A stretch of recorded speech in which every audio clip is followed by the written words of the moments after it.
অনেকে বলে পহেলা বৈশাখ পালন করা বাঙালি সংস্কৃতি, এ বিষয়ে ইসলাম কি বলে? শোনেন, পহেলা বৈশাখটা আসছে মূলত হিন্দু ধর্ম থেকে। কোন ধর্ম থেকে আসছে? আরো জোরে বলেন। হিন্দু ধর্ম থেকে। ময়ূর বানানো, মানুষ শিয়ালের স্বরূপ ধারণ করা, হাতির কাছে মঙ্গল কামনা করা, শুভ যাত্রা, এই শুভ টুভ যাত্রা টাত্রা ইসলামে নাই। আমাদের কল্যাণ অকল্যাণ আসে কার কাছ থেকে?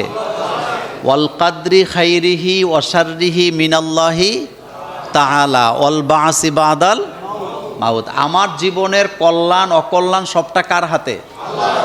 এই যে মঙ্গল যাত্রা যেটা, এটা তারা মনে করে যে ওই দিন এই কাজগুলি করলে তাদের পুরা বছরটা মঙ্গল হবে, অর্থাৎ ওই দিন মঙ্গল নিয়ে আসে। আবার অনেকে এই কথাও বলে ফেলে ঠেলার চড়ে যে মা দুর্গা কিসে চড়ে আসছে?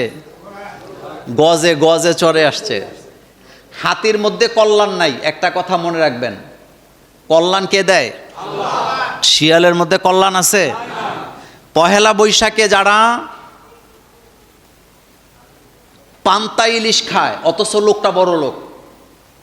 পহেলা বৈশাখে যারা পান্তাবাদ দিয়া ভর্তা খায়, অথচ লোকটা কোটিপতি, তারা গাদ্দার, তারা জাতীয় বেঈমান, তারা গরিবের সাথে তামসা করে।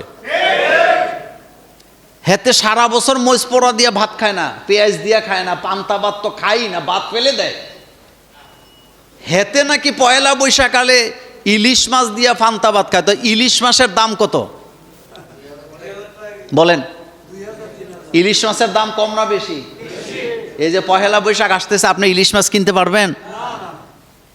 একটা গরিব মানুষ যারা যারা কৃষি কাজ করে, সকালবেলা না খাইয়া মাঠে যায়, সকাল গড়িয়ে যখন দুপুর কাছাকাছি আসে 11টা বাজে, তার স্ত্রী একটা বলের মধ্যে কতগুলা পান্তাবাদ, পেঁয়াজ, কাঁচামরিচ নিয়ে যায়, আইলের মধ্যে বসায় বসায় স্বামীরে খাওয়ায়। এই কৃষকদের দুর্দশা দেখার মতো লোক খুঁজে পাওয়া যায় না, অথচ বৈশাখের নামে তারা কি খায়? পান্তা ইলিশ খায়। তারা এই কৃষকদের সাথেও বেইমানি করে। এই জাতির ভাগ্যের পরিবর্তন করার দরকার। আর ভাগ্যের পরিবর্তন করে কে? এক কথায় পহেলা বৈশাখে যা যা হয়, মঙ্গল যাত্রা, শুভ যাত্রা, হাতি, ঘোড়া, শিয়াল, কুকুর, বিড়াল, ময়ূর, এগুলার সাথে ইসলামের কোনো সম্পর্ক নেই, কোনো সম্পর্ক নাই। এ ব্যাপারে আমি লম্বা কথা আপনাকে বলতে পারবো।